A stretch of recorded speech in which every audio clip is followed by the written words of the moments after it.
Good evening. Welcome to the 9/11 Memorial and Museum. It's an honor to have you here for tonight's program. My name is Dalia Azran, and I'm the Director of Public and Professional Programs here, and it's a pleasure to welcome you. I'd also like to extend a warm welcome to our museum members and to those who are tuning in on our live web broadcast. I want to also call out our good friends from the FBI Citizens Academy and the FBI New York office for coming for your lesson tonight. And say hello to the many schools, students, and teachers who are in attendance. It's great to have you all here. Tonight's program will examine the work of the New York City Office of the Chief Medical Examiner, OCME, after 9/11. The OCME was tasked with identifying the remains of those who had been killed here at the World Trade Center, work which continues to this day, and has brought a level of expertise that has been drawn upon around the world. To discuss this effort and the ongoing work, we are joined this evening by Mark Desire, Jennifer Odien, and Carl Gajewski. Mark Desire is Assistant Director of the OCME and Manager of the World Trade Center DNA Identification Team. And throughout his 26 years with the agency, he has investigated thousands of criminal and missing person cases. He oversaw descendant recovery for the city during COVID-19 crisis and has worked with organizations around the world to help in local efforts and build their respective capacities. Jennifer Odien is a forensic anthropologist and the lead World Trade Center anthropologist with the OCME. As the lead anthropologist, she assists with the ongoing identification efforts and communicates directly with family members of 9/11 victims. Additionally, she is responsible for the forensic anthropological casework and the acting quality assurance manager for the forensic anthropology unit. And Carl Gajewski is criminalist and senior supervisor with the OCME.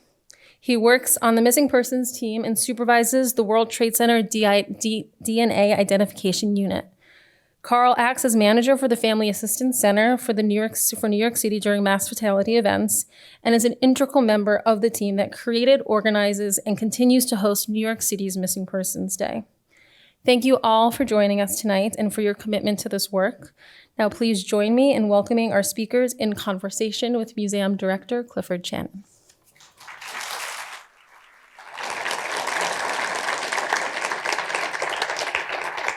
Thank you, Dalia. Welcome, everybody. I do want to note that I and a number of my colleagues are all graduates of the FBI Citizens Academy program, which we recommend wholeheartedly to those who are not members of it. So it's a wonderful program, and we're glad you're here, as well as the many students who are here to learn from folks who are at the top of the field and whose experience in the greatest mass casualty incident in the history of this country has really defined what the field has become. There is a lot to talk about tonight because this is a remarkable story. We come back to 9/11 very often in terms of certainly the day, and the day, as we all know, had an enormous number of remarkable acts that occurred on that day. But it's also true that some of the situations that were created extended over weeks, months, and years. And those situations also required an extraordinary response. And the three people sitting here are among the many from the medical examiner's office who have characterized that remarkable response. And so I want to welcome you all and thank you all for coming to talk about the work that you did. I'd like to go back to the day, Mark, you were on the staff at the medical examiner's office on 9/11. Just take us there, if you would. As you learned of the event, were you watching it on TV? Did you get a call from police or fire radio? I mean, how did you learn and how did you decide to deploy? Was it a normal decision that you would have made or was this something extraordinary? So I was in the crime lab, Midtown Manhattan, that morning working on a Brooklyn homicide when I heard a sort of a muffled gasp from the south side. We had a beautiful view of the lower Manhattan skyline, which included the towers. And when I walked over to see what the commotion was, I look out the window and there's a tower on fire. And the radio report that we got was a small plane had struck the tower. I'm staring at this, and my dad's a pilot. I've flown his small planes. I'm like, there is no way a small plane could have done that much damage. I didn't have to think about that for very long because right in front of me, commercial airliner strikes the South Tower. I knew immediately it was a terrorist attack. And there would probably be more. I was a member of New York City's crime scene reconstruction team. So this is advanced forensics. So we get called out to homicides that need blood pattern analysis, bullet trajectory kind of work, advanced science at the crime scene. Not every homicide. I think that year, this was 600 homicides I think we had in 2001. So a handful we would get called out on. This team are what known as last responders. I don't go to crime scenes unless the fire's out, bad guys are caught, booby traps are disarmed, and I usually have 2 big detectives with me to look out for my safety, but this was all hands on deck. And we were activated to go down. My chief, Dr. Hirsch, was already down there, and we responded. We responded and got our orders before the towers. Nobody expected the towers to come down, and our orders were to preserve the evidence, the remains, and the weapons and the pieces of the plane. Stay out of the way of the heroes, the men and women, first responders running into those buildings to climb 80 floors and then carry them down 80 sets of steps. If I had to do that, I don't think I could make 8 floors up and he would be carrying me out of there. But we watched them run in. Our job was to stay out of their way, preserve the evidence, and last thing my chief said to me, don't get killed. Were you aware that that was sort of a real possibility before you got down there, or did it just occur to you when you saw what was going on? There was never any thought of the building coming down. As last responders, we have training with the NYPD and the FBI to stay out of the way, stay out of danger. But immediately we knew this was going to be different. We knew that this was the biggest thing that we were going to work on. Up until that point. So there was no fear of it. There was no fear of those. And we knew about the bombing in '93 of the World Trade and how it stood strong and was never a thought. It was more of the debris and the victims falling and hitting people on the ground, the first responders. That was the fear. So where did you set up your operation at that point? I had just gotten my instructions. I was on Liberty. I was within a stone's throw of the South Tower. And Dr. Hirsch gave me his instructions. Turned around, I had the big 80-pound mass fatality response box. It was my job to carry that. Still to this day, don't know what was in there because as I picked that up, this was the first mass fatality I'd been a part of. As I picked it up, boom, South Tower cracks. And we were close enough, my team was under that plume of debris, that steel and fire and concrete. And I just remember looking up and seeing it black out the sun and going, I'm dead. Wasn't a panic, wasn't life didn't flash before my eyes. I thought, this is how I die. This is how I die. Luckily, there were 2 firefighters to my left that did not want to die. And as they ran by, they sort of knocked me out of my daze. And last responder, street clothes. I didn't have the heavy equipment. I didn't have the tanks and the jackets and the helmets and the boots.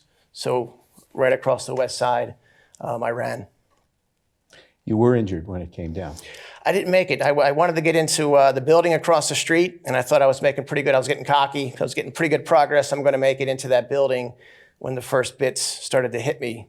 And then there was a warm rush of air, and I got struck right in the butt cheek by rebar and concrete, knocked me out of my shoes. The building I wanted to go into, the door was here. I didn't make the door, but I made the window. And half of my body was in, half was out. And then when the debris came down, just fell across my legs and just crushed the bone. You were evacuated? Or you evacuated yourself on one of the boats? I was rescued, yeah. The harbor patrol saved my life. Managed to pull myself up in the dust, got into the building and came out the back door to the fresh air, blue skies.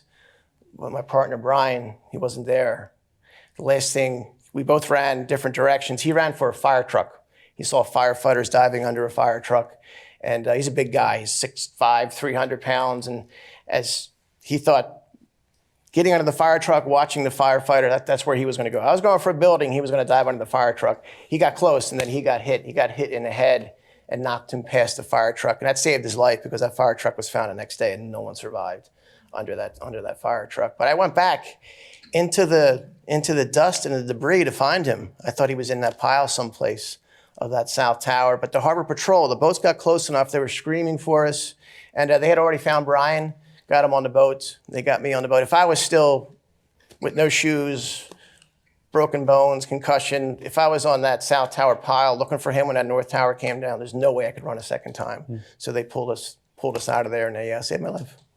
So Dr. Hirsch also was injured when the building came down, but this very quickly, within 102 minutes, becomes this unprecedented mass casualty event of unknown scale. What was the operation? How did it set up? What were the first challenges that needed doing from 10:30 that morning, basically, through the weeks and months that would follow? The initial death count was 20,000. So there were 20,000 missing person cases. And over the course of the next few days, that number came down 20,000 to 12. It was at 6,000 for a while. And finally to where it is now, 2,753. We had mass fatality protocol. We had worked on, in the 90s, some plane crashes, but it wasn't something that we were prepared for this magnitude. And that next day, I'd been taken to Jersey City Medical Center, and they put a temporary cast. I stayed at a friend's house that night, and the next day, I'm back at work. There was no way you were going to keep us away from this. Banged up, bruised, bloodied, broken. We knew that this was the biggest thing. It was going to be, everyone had to work together to get us through this. We knew this was the biggest thing we had ever seen, and you weren't going to keep us away. How did you set up? What was needed? You had to figure out who was there. You had to figure out how you were going to identify people. That means reaching out to families. I mean, the protocol was sort of in place, I think, but it wasn't really up to the scale of what had happened, was it? It's something that has defined my career, that part of it. You have the missing person cases, you have the names of everyone, and people calling the NYPD and the Red Cross and the Department of Health, and my relative is missing, and generating that list of 20,000. There was a temporary morgue set up at Ground Zero, where as remains were found, the deceased were found, brought there, and then sent to us. The main operation was on 30th Street, which is still there today. That is the medical examiner's office in Manhattan. We closed off 30th Street, our block, and volunteers came. State police, FBI, Port Authority, nurses and doctors and students from John Jay and Pace University. They were all there to help us, to volunteer whatever was needed. They came in from everywhere to assist in this operation. But for me, being injured, I couldn't do my normal duties. They weren't going to let me work at Ground Zero on crutches. I couldn't work in the morgue. It was just too dangerous, slipping around. So I got assigned something new. My boss came to me and said, I want you to work with the families. I want you to collect reference samples and make DNA identifications. And I was happy to help in any way possible. And people all over the United States, everyone, they felt like they needed to do something. They volunteered, they donated blood, they hung out American flags, they sent us letters and gift baskets. Everyone felt like we needed to do something. The whole city at that time just came together, as well as the ME's office and other agencies. So Carl, you come to this, and we're doing this chronologically in terms of when each of you sort of joined this effort. You come a few years later, and things are in a process, and there are protocols already that at least are trying to cope with the scale of what this is. But tell us how you got to the medical examiner's office, and your responsibilities, particularly now, are to oversee the testing and make sure that everything is done that can be done to make these identifications. But take us back to 2003, 2004, I think it was, when you get there. What do you find? Is it more than you had imagined? Tell us all that story. Well, I started in 2005. Okay. And actually, prior to that, I had no experience nor interest really in forensic science. It was just, I had a research background. I come from a research background. Prior to the OCME, I spent 11 years in neuroscience research at Johns Hopkins and Cornell. And it was kind of a lark interviewing for this job. I had a friend there who told me about it. When I came in 2005, most of the work from this was at a time that most of the samples had been tested already. They actually all had been tested. by 2005. But in 2005, and actually in 2005, there was a letter sent by the late Dr. Hirsch to families telling them that we had exhausted the technology at the time. All the samples had been tested, 20,000 samples. And we had exhausted the limits of the technology at the time. So we were pausing identifications. When the technology would, when a new breakthrough would happen, then we would resume testing these remains. And soon after that letter was sent, there was actually a company came up with a different extraction technique, and we sent them some samples and made a new identification. And also at the same time, this was at the time of the Deutsche Bank. So Deutsche Bank was a building that was south of the South Tower, 130 Liberty Street. And it was being decommissioned. It was being deconstructed manually, and some potential human remains were found on the roof.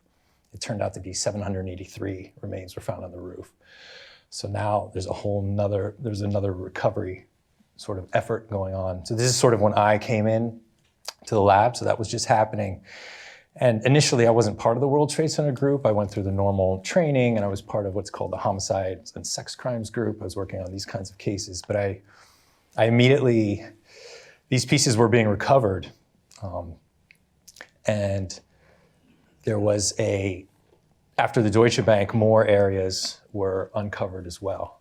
And I can go into that later, but pieces were coming, and there was a recovery effort that I volunteered for. So even though I wasn't part of the group, I was volunteering for this group, and we were sifting through debris that had been excavated from various areas at the site, looking for human remains. So I immediately got in there, and actually I had a meeting with Mark, telling him, like, if a spot ever opens up, like, I'd really be interested in joining the team. And a couple of years later, that happened. So 2007, 2008, I joined the team, and I've been with the World Trade Center team ever since. Is it a self-contained team within the medical examiner's office, or are there people coming in and out working, some on this, some on other things? How is it organized at this point? So our team is actually the missing persons team. We do all the missing persons cases, body identifications for New York City, for the 5 boroughs. And within that team we also work on World Trade Center DNA identifications. It used to be a separate group when I first joined. That's all we did. But now everyone in our group has multiple tasks. So they work on missing persons and World Trade Center or other disasters that may arise. And we have a rotation that we set up, and we have enough people now in our group. We have about 13, 14 people in our group. So we have enough people that every day someone is assigned, 1 or 2 analysts are assigned to World Trade Center, and some of them are sitting in the audience right here, and they do the crux of the work. So they do the bench work. They are the ones who extract the DNA and do all the tests. My role is to get the results, and I analyze the results, and then I enter them into the database that we have. I do the comparisons. I will write up a report if there's a link, and then I provide that report to Jennifer. So that's the perfect handoff. Jennifer, you are a forensic anthropologist. Yes. I wonder if you could define that task for us a little bit, for those who may not know, and then take us to your role. You come in 2015, I believe. Yes, in 15. To the team. So, you're a relative newcomer, but you're 8 years on this. Yeah. And so, tell us what forensic anthropologist does, and then tell us what your role now is with the medical examiner. Yeah, sure. So forensic anthropology is, first off, anthropology in general is the study of humankind, past and present. And forensic anthropology is really a subfield of that, where we're focusing on looking at human variation, human skeleton in a forensic context. So we're, as a group, so there's actually 4 of us at the OCME, able to help medical examiners. We're consults for them on cases. So daily cases, if they have questions that are related to the skeleton, we'll be called in to help with that. But I also have the role as the lead World Trade Center anthropologist, which is slightly different because it's very specific with dealing with families. So as Carol was saying, when there is a new link, it comes to the anthropology. We do our own review, kind of a quality assurance on our end, making sure everything sounds right, matches. We have contact information for the families, that we know how to call them or how to contact them. And then I would be the one to actually make that notification to the families. And I mean, I'm sure the responses are very different depending on the family and the circumstances, but what is that job like? I mean, you take an enormous burden in doing it, and these are difficult conversations, I can only imagine, but someone has to do it, and you're that someone. So tell us a little bit about that. Yeah, it is difficult because the phone call is coming out of the blue. No one's expecting to get a call from me. No one's expecting to hear either that it's a new identification or years later that we've linked additional remains. I don't know where they are. Are they at work right now? Are they at home? Most people have cell phones. So again, I don't know what scenario I'm calling. So it's always a little nerve-wracking when I make that first phone call because I don't know their state of mind as well. And I take it very slow. I usually represent myself. I say, hello, I'm from the medical examiner's office. My name is Jen. And then I wait. They usually kind of get a click in their head. Okay, World Trade Center. If it's not the first time talking to me, they kind of know what I'm going to talk about next. And then I go from there, depending on families, what they would like. I'll go into more detail or I won't go into any detail at all. And it's really up to it. Every conversation is unique. Now, there are families who you have called on multiple occasions because there are multiple identifications. Without going into too much detail, the impact of a collapsing 110-story building on the human body would not necessarily leave the body intact. And so multiple identifications. Some families want to be told. Are there families that don't want to be told multiple times? Absolutely. There are quite a few families that have asked to not be notified anymore. That phone call can be very traumatic, and they might have already dealt with their grief and prefer not to have that conversation over and over again. But they're aware they can always call, and I do have some families who just every couple of years they call in, they say, hey, just checking, has there been any additional identifications? And have a conversation that way. And so it's a little less jarring for them to be the ones to make that phone call to me. Mm-hmm. Mm-hmm. And there are, I imagine, very different tone to a first-time identification call. Can you take us through that? Yes. Even that, though, is different. I've had many of these conversations now over the years, and typically disbelief and shock is the first kind of response I hear from the families. There's typically a pause to just trying to process what they're hearing. And then kind of also shock and awe that we are continuing to test. So a lot of families are under the impression that we're not testing anymore. And so they're very shocked when they get that phone call and realize that all these years there has been this continually testing from the forensic biologists. That's usually the first question we get is, you're still working on this? It's been 22 years. Why haven't you finished this? Why are you dragging your feet? Well, we have finished it. We just keep going back. So the remains that Carl's team has tested this year that are still negative because they're so badly burned and exposed to jet fuel and fragmented and mold and bacteria and sunlight, everything that destroys DNA is present at ground zero during that time. The heat from the fires. Yeah. Human cremation is 3 hours at 1,800 degrees. If you want to have a relative cremated, ground zero burned at 2,500 degrees for 3 months. So the factors that were present have just made this the hardest investigation ever. So let me go back to the identification techniques and how that works. And I think this needs to be framed by the commitment that Dr. Hirsch made at the very beginning of all of this, that this effort would not end until everyone was identified, until this was complete. That commitment in 2000, it's as great today as it was in 2001. Exactly. So this is an ongoing commitment of Dr. Hirsch and every medical examiner since he was in office, and that Absolutely. the office itself is organized around that promise. In reading about this, though, there are different phases to the identification techniques, and this is where we get to the question of how the technology has improved, which is to say why identifications are still happening. So in essence, if I'm going to try to summarize this, and I am not the best person to do that, but give it a shot. The point of any of these things is to draw DNA out of the remains so it can be matched with identification you have from personal effects of a victim or from family connections and so on and so forth. The first round of identifications, the easy round, let us call it, may have been because there were dental records that were available or somebody had identification on them, a tattoo or whatever it was. But the first DNA round, how did that work? What was the technique and what was its effectiveness in finding DNA? So for the 2,753 victims, there were 22,000 pieces. The fragmentation, some victims, hundreds of pieces, were scattered over city blocks. We used every technique imaginable. We had the most advanced technology. We were using the most advanced DNA technology in the world at the time, but it wasn't good enough. As far as victims that were intact, there were less than 100. So to be able to visually identify someone, we knew early on that wasn't going to happen because of the fragmentation. For dental records, you need, maybe that was just a piece of someone we're able to identify using dental, same thing with fingerprints.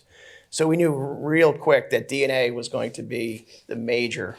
We were going to identify most of the victims of 9/11 using DNA. And we set out with the technology that we had at the time.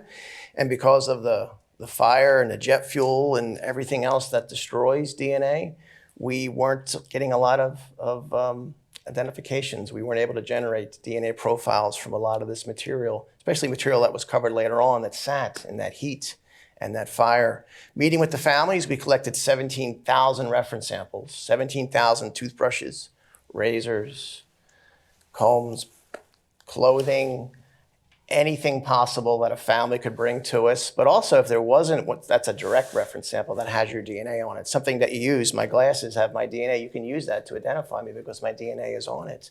When we didn't have a direct reference sample, we had to go to an indirect.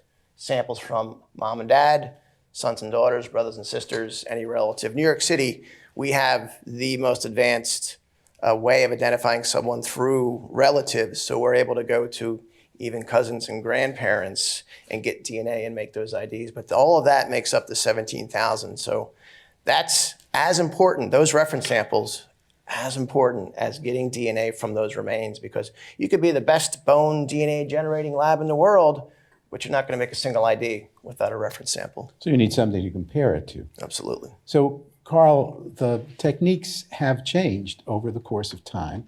And again, as I read into this, I mean, the essence of it is how can you get the remains into almost a dust-like status, so that's the easiest way to identify DNA within the material. And it seems as though the reduction of the remain to this dust has been at least the first breakthrough in why more identifications came after the first round had exhausted itself. Is that fair to say? That's part of it. Yeah. But I mean, quite honestly, and that is true. I mean, when Mark started, the first thing you do when you have a bone, and bone extraction is a 3-day process. Now it's a 3-day process. It might have been even longer at that time. Yeah. But the first part is, you have to clean the bone, but you ultimately have to get it into a smaller, you have to kind of pulverize it. And that was done by hand in 2001 with a mortar and pestle. So this is one aspect that's improved. I mean, now it's done by what's called a bone mill. So a sample is placed into a container and it's placed into liquid nitrogen. So to freeze it, to make it as brittle as possible, and then it's shaken back and forth with a dowel inside of a tube, thousands of times per second, that pulverizes the bone now into a fine powder, kind of the consistency of baking flour. And that provides more surface area for then chemicals to act on that and try to extract that DNA out of the cells inside. But that's just one area that's improved. But every single step of the DNA process has improved. And this is kind of what you were saying too about the phases. So there were improvements, and that kind of initiated each one of the new phases. That was the first part, was the extraction technique improved that I talked about in 2005. All of a sudden, there was a different method. So now we have alternate methods to come at samples from different angles to try to better expose the cells we need to get the DNA out of. And then once we get that DNA out, we measure how much the DNA is. And those techniques have improved as well. Now they're more accurate to quantitate the DNA. It also gives us information. It tells us how degraded the DNA is. It tells us if there are any inhibitors in the DNA that might inhibit processes downstream to get a DNA profile. So we have that knowledge that we can then take measures to work with and try to have a successful DNA profile generated. And then the systems we use now are more sensitive. Systems, I mean, to generate the DNA profile. They're more sensitive, so they use less material. And they not only use less material, but they give more information. So in the beginning, this may get a little technical, but I'll try to explain. But in the beginning, in 2005, we were testing 13 locations. So if you think of your DNA profile as a string of numbers, kind of like a barcode that's unique to every individual with the exception of identical twins. We were testing 13 different locations. Each location had some numbers associated to it.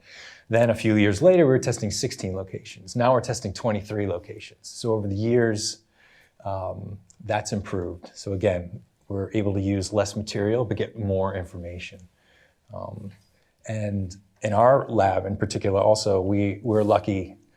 Our lab is the largest public lab in the United States, and we have all the techniques available to us. So it's not just the general forensic techniques that all the labs have for all their, not just missing persons, but evidence samples that generate DNA profiles that can be compared against each other.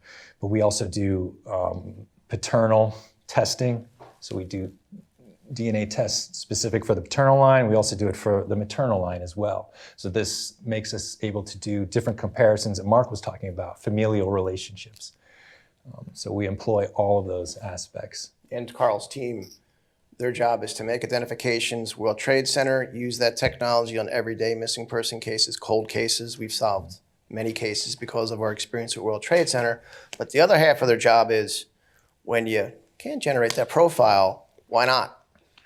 Improve the technique, find a way to make identifications, come back, hit it harder, we've brought researchers from all over the world. If you were working on some kind of crazy technique, you're working on Neanderthal DNA, or you found a guy frozen in the glacier 5,000 years ago and you're able to generate a DNA profile, I was bringing you to New York. You're coming to New York, I need to see these techniques. There's something about what you're doing.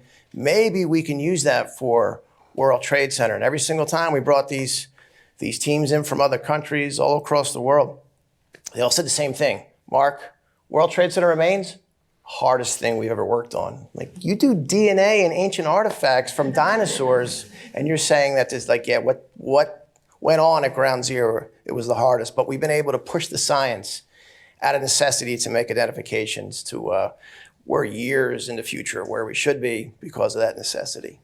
Jennifer, how much do the families want to know this? You said before that some are surprised that this is ongoing, so if you're calling them, they didn't even realize this was still happening. Yeah. But on the other hand, there must be some who are very anxious that this continue and that this improve and find more results. Absolutely. Many families want to know every detail. When was the remain recovered? Where?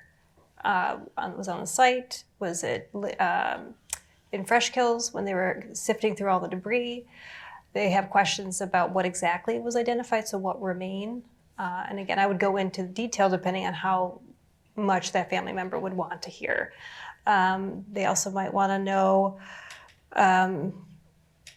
kind of questions that maybe I might not be able to answer. Will there be more? Were they with other people? Things like that. They have quite a lot of questions that might come from that. But I'll give them as much detail that I can whenever they ask. And then other families, though, ask no details. They don't want to know. How much do you follow sort of the latest testing developments in terms of being the interpreter for the families of these things? Are you sort of with every step of the way, or are you a little bit after the fact? How does this work in terms of your involvement? Yeah, I mean, Carl and I speak often, and anytime there's a possibility of a new identification or linking, he's talking to me first. I'm already starting to do some research on families. I'm trying to get everything on my end kind of in order.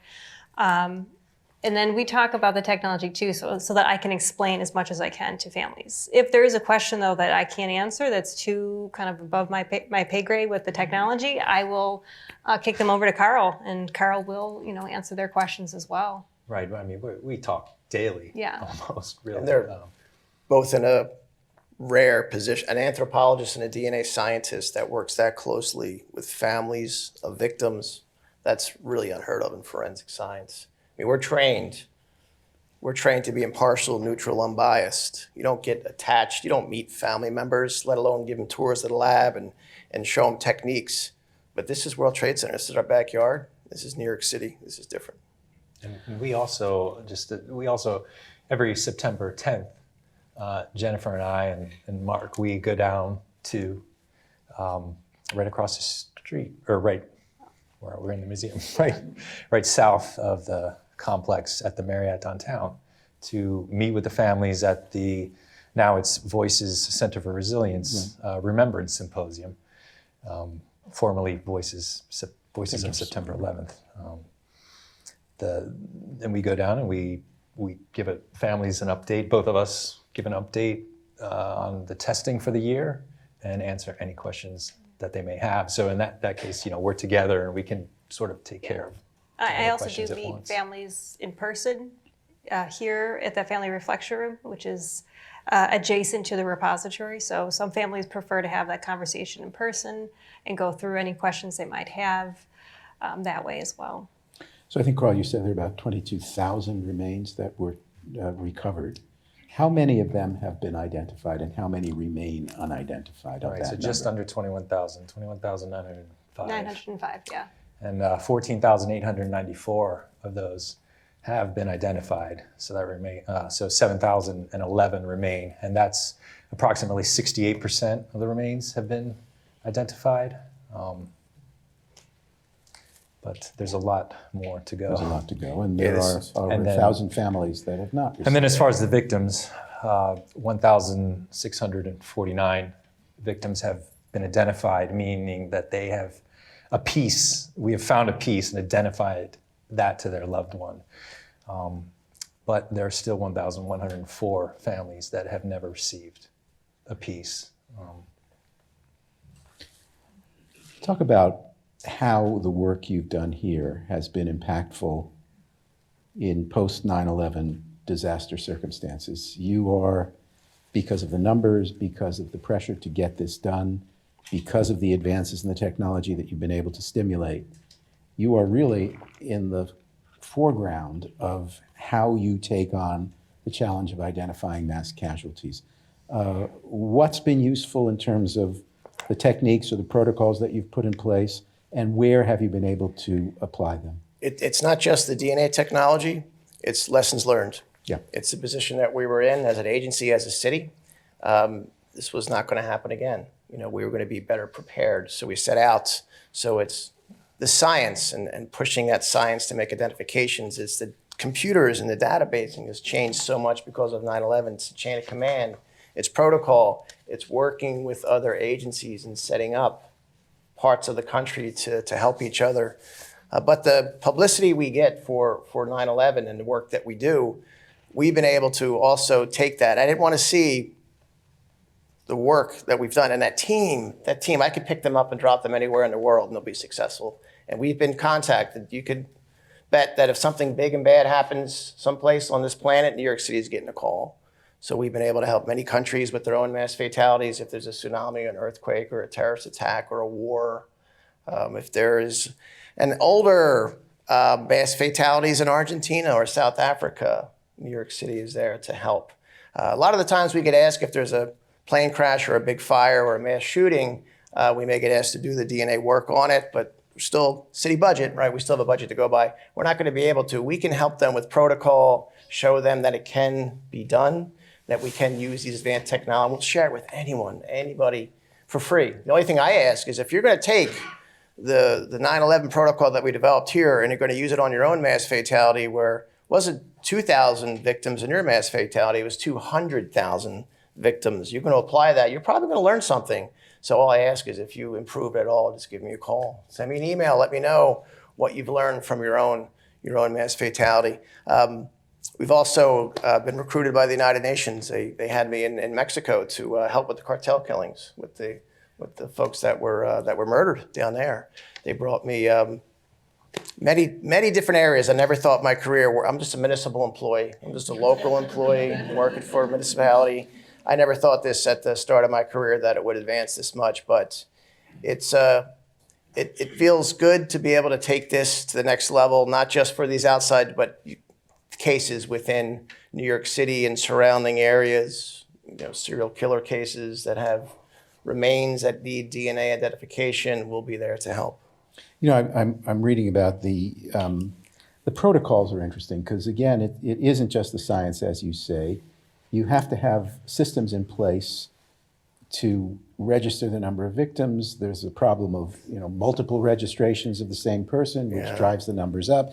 So something called the Unified Victim Identification System comes out of this crisis of 9/11 and now has become sort of a standard for the city and elsewhere in terms of how the medical examiner's office is going to respond to mass casualties to try to make sense as early as possible of how many people are involved and how to keep each one as an individual rather than 10 reports becoming 10 individuals. If paperwork holds up an identification for an hour, a day, a week, that is a travesty.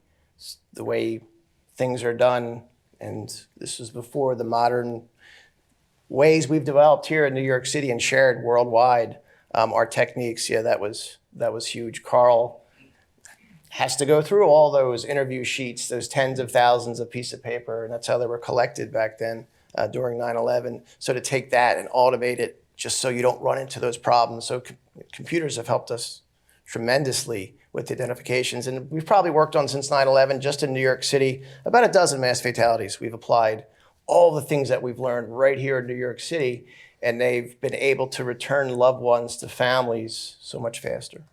Carl, you're looking at, somehow a process that sort of makes this quicker. That's the essence of it? That's the essence of it. But I was just thinking the irony of it is that this new system and the Family Assistance Center were things that were born out of September 11th, the tragedy of September 11th. However, Jennifer and I are still dealing with, in the retesting of the remains, all the original problems for which we now have kind of solved with this standardized process with UVIS, with the Family Assistance Center. So how are the problems recurring in terms of current testing? Well, we're still dealing with how samples were collected. So as Mark was talking about, reference samples, they were initially 20,000 individuals were reported missing, and people were being interviewed.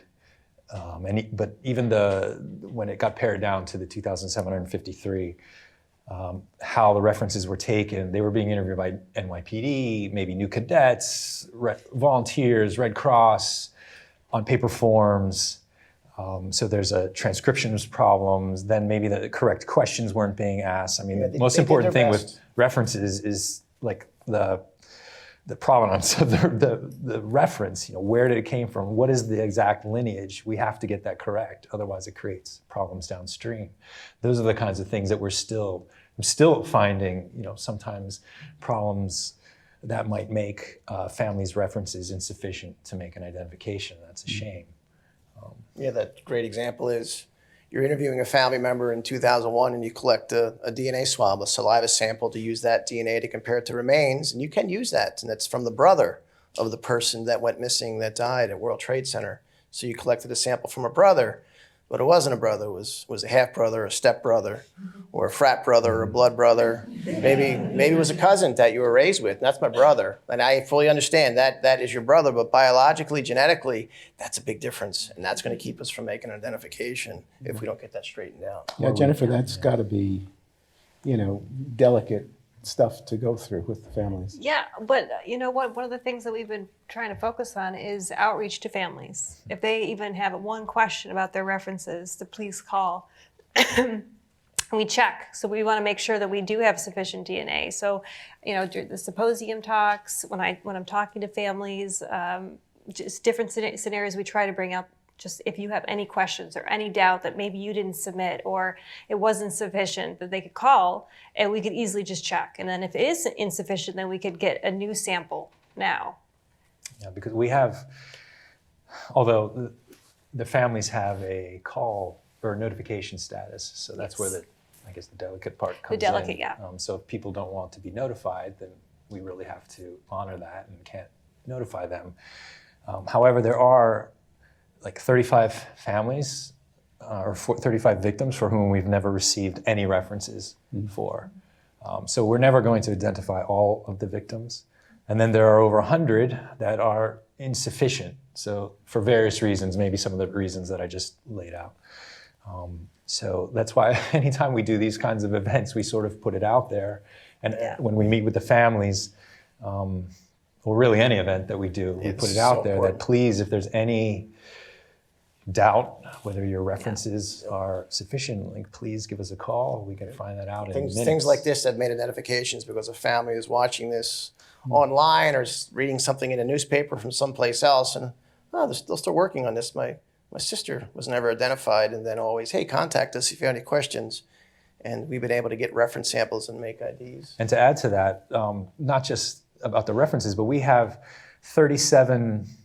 at least 37 unique DNA profiles that we've generated that don't match to anybody in the database. From remains, yep. And those aren't just single, there are usually multiple remains linked to those DNA profiles. So 37 unique DNA profiles, but that encompasses a total of almost 400 remains are associated to those. That could be reported out. Would those 35 profiles, I'm not sure how they would be identified, but would that conceivably change the number of victims at some point? Oh, absolutely. Yeah. Mm-hmm. So you have 35 identifications of the DNA that you have nothing to match with. We have 35 families who have never given any references, and then we have 37 unique DNA profiles that don't match to anybody in the database. Now, I mean, it sounds like it's a one-to-one relationship. Right. It might not be that, but right. Well, they might not have family. I mean, there were 60 different countries represented in that victim pool. Could be from someplace else. They've had their piece. Yeah. Well, also think about adoption. So maybe they might not have a personal sample, and then they might not have somebody who's biologically able to provide that DNA. And another aspect that's kind of difficult is families that we haven't communicated with in 15 years, contact information might not be right. They might have moved. And so a lot of times it's me trying to figure a way to find them. Sending out letters and hoping that they'll get forwarded onto a new living space. So if they moved from New York to Florida, that hopefully will get there. But sometimes I'm not able to get into contact with some families, and our hope is that every time that we talk about this, if some family member sees this and has a question about, well, I haven't gotten a phone call in a while, maybe I should call and check in as well. So anthropologist and detective, you have to track this. Yeah. Let's see if we have a question or two from our audience here. We're going to wait for microphones, please. Lady here, you'll get a mic coming from your left. Hi there. My question is about the remains that you pulverize to get a DNA sequence. Do you use the whole remain? So if you don't get a DNA sequence, is there a chance that there's still enough remain left to try again when the DNA technology improves? That's a great question, and one that we get often. It really varies. We have all manner of size of the remains. Some of the remains, most of the remains that we have in the laboratory are working samples. So Jennifer has provided us with a working sample, but there is a larger remain in the repository.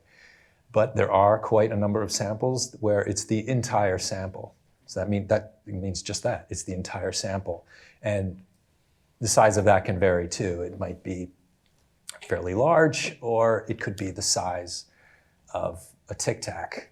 And those are the cases that, right, we know we're going to consume.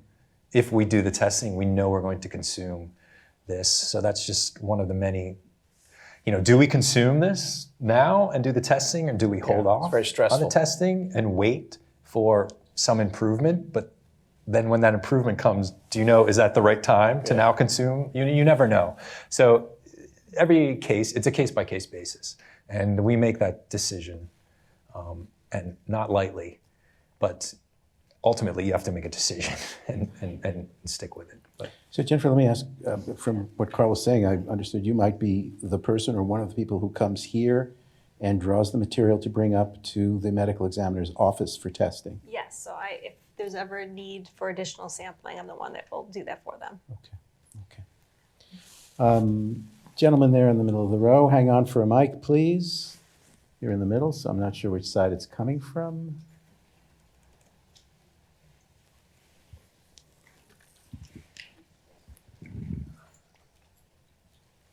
Thank you. I'm just wondering, have you been able and willing to release even small amounts of remains to families for interment or other, end of life types of situations? So when families are notified, they absolutely can claim their loved one's remains, and we help facilitate that. So some families, they claim right away. Other families have decided to leave their loved one's remains in the repository as their resting place. And others are kind of, because they get called frequently, they're kind of waiting to see if they're going to get additional phone calls, because it can be expensive to have to keep opening up maybe a grave or cremating, and so they might be just holding off until later. And any of the terrorist remains that we've identified do not get stored with the victims. They get released immediately to the FBI. Gentleman in the back there, please.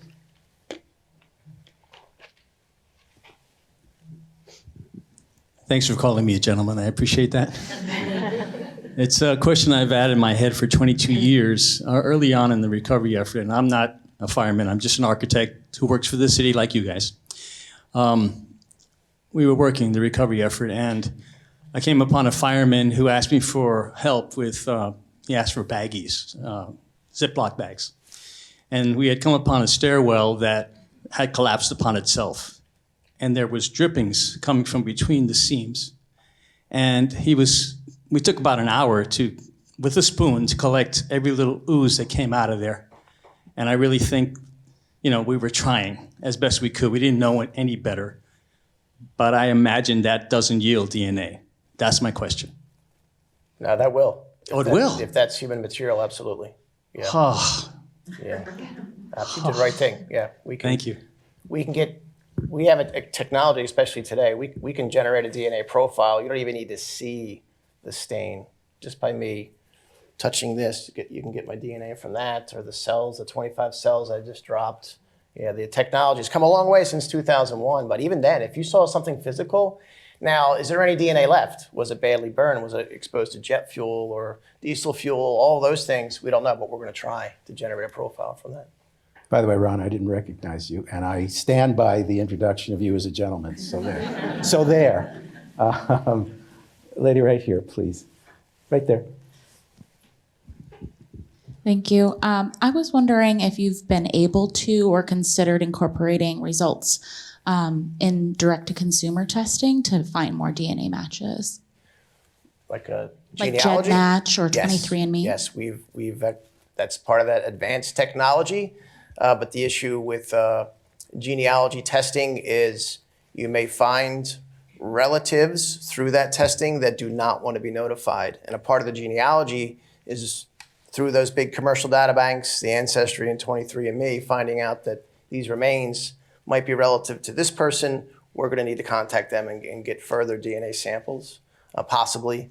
So that's a touchy subject with some families that no longer want to be notified, but that's technology we've used on World Trade Center, absolutely. Thank you. There's a gentleman behind us there. Why wouldn't a family want to be notified? That's the first question I have, and I have another one. Sure. I mean, it's a very personal decision for the family members who ask not to be notified, but it can be very traumatic to get a phone call and maybe to get repeated phone calls. So they might have had that initial notification. They might have had a burial, cremation, some sort of ceremony, memorial for their loved one, and that might have been enough for them to not want to have to kind of open that wound over and over again. And so I think that is probably the primary reason why they don't want to be notified. Okay, thank you. What about twins? The DNA for twins, how do you work with that? Or what, is there a issue that you come up against or no? Identical twins? Well, no, actually, that's a great reference. That's a perfect reference, and we have clone. had identifications made where the family reference provided was an identical twin.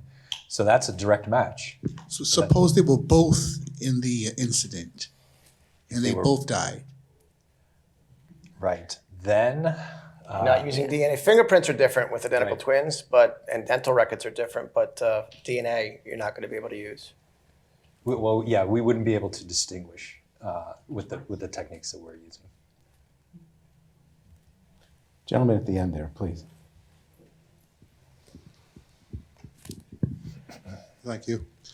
Do you feel as though because of the advances that you've made in the technology that you've solved other crimes that might not have been solved, you know, now that you have newer generation DNA technology?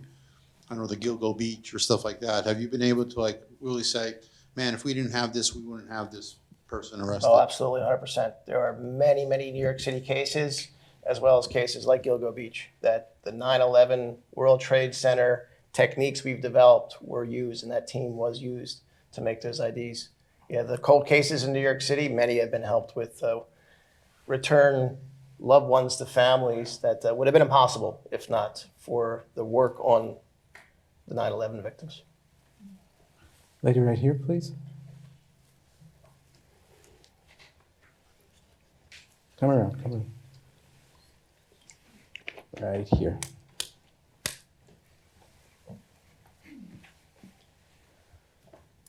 Well, this is my first time coming. My dad was the one that passed away, and I didn't know that you guys were still working on it. And I want to say thank you. Is there any way I can meet with you, I guess, after? So Yeah, absolutely. I can... Sorry. Absolutely, we can meet. We can talk right after. Okay. Thank you so Yeah. much.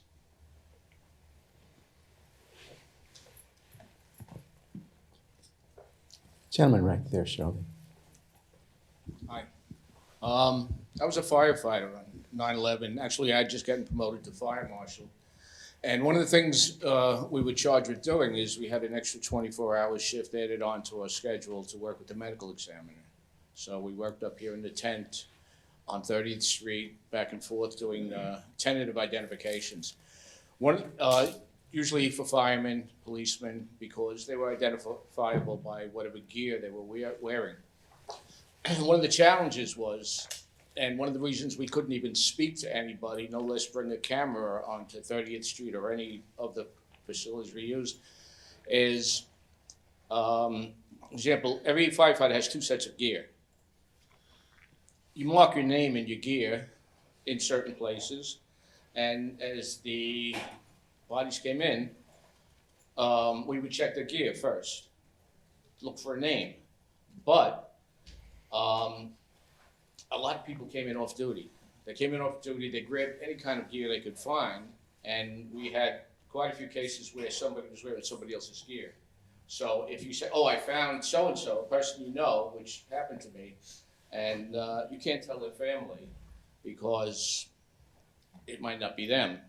So there are certain things you could look for, a name on the tool or something like that, or we carry a seatbelt to carry a flashlight.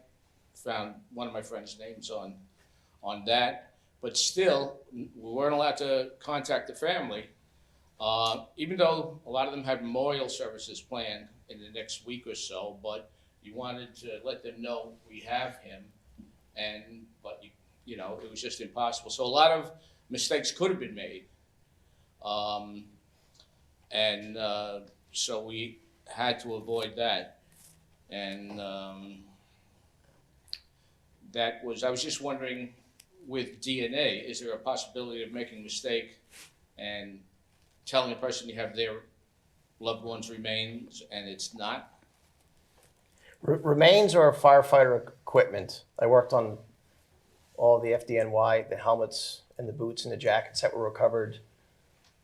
Did scrapings, got sweat cells, generated DNA profiles, and returned them to the family when we weren't able to. We would return that anyway, but if we weren't able to return their loved one, something physical from them, you know that a lot of that equipment went into the coffin and was buried, and that's the ceremony that they had. But the mixing up two samples, that was a part of the reason we're going to do DNA on every single one of those 22,000 remains, because a lot of people died together and their bodies were compacted together, and just because you see remains, there could be 2 or 3 people in there. So the anthropologist, Jen's group, had to separate them all, and then Carl's group do DNA in every single piece. And that's really unheard of for a mass fatality, but that's the best possible way at identifying everyone from this. And now the samples that we work with are bone Yeah. samples. I mean, we're working exclusively with bone samples. So if we have a bone sample, it's almost certain it comes from one individual, as opposed to tissue, which there had been like commingling. We call commingling two different DNA together because of the forces involved. Yeah, that was determined early on that there was commingling. People died in groups, and the remains were together when they were recovered. So there's really no way of telling, looking with the fire damage and everything else that they experienced. So that's what we had to do. So we're running short on time, but let me close by asking you each to respond to a question. And it's really about, going in and doing this work on a daily basis. And obviously you work with the medical examiner, which sets a certain tone in any case, but you're doing something that was a commitment made many years ago that is extremely difficult, and based on what you're saying, there may not be an endpoint at which all are identified. How does that play in terms of the staff and what you do and what you take with you on a daily basis, and what it is to work under these conditions? Let me start down at the end with Carl.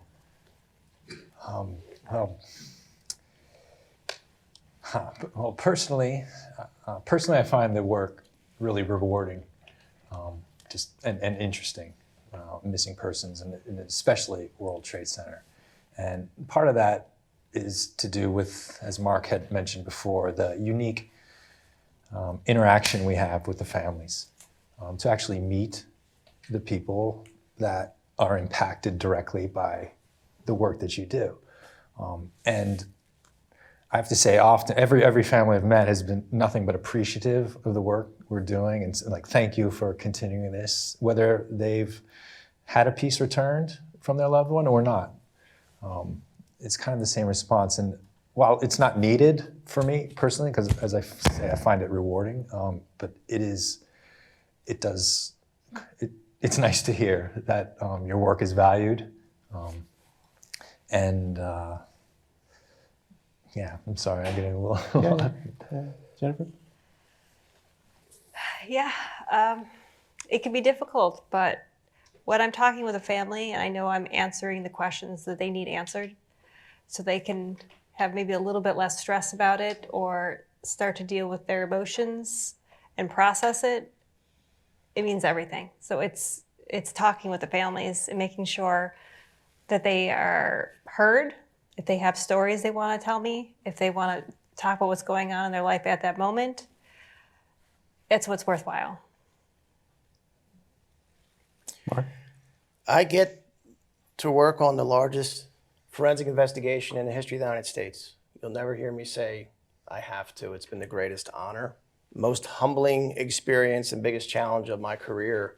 But a big turning point for me was just a week or so, a few weeks after 9/11. I was in the mess tent outside of our building. The Salvation Army set up a tent and they fed us 24/7, God bless them.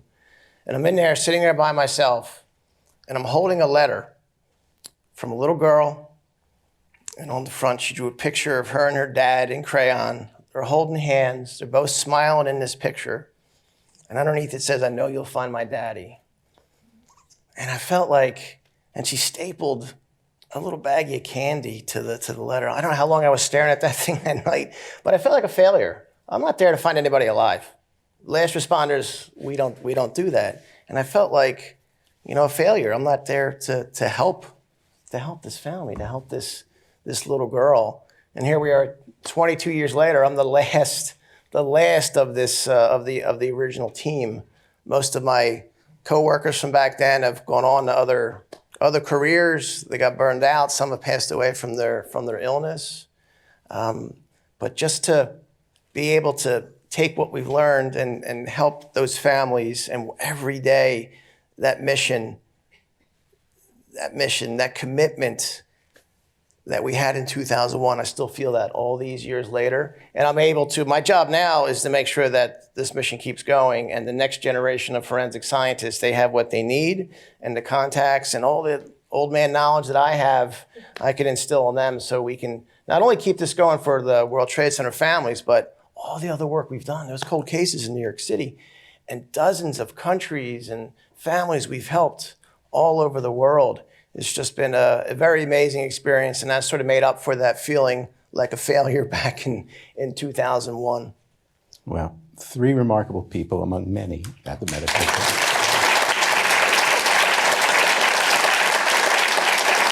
Carl Gajewski, Jennifer Odien, Mark Desire, thank you very much. Thank you all. I'd ask you please to head out through this front door, and you can chat with folks outside. Thank you very much, and good night.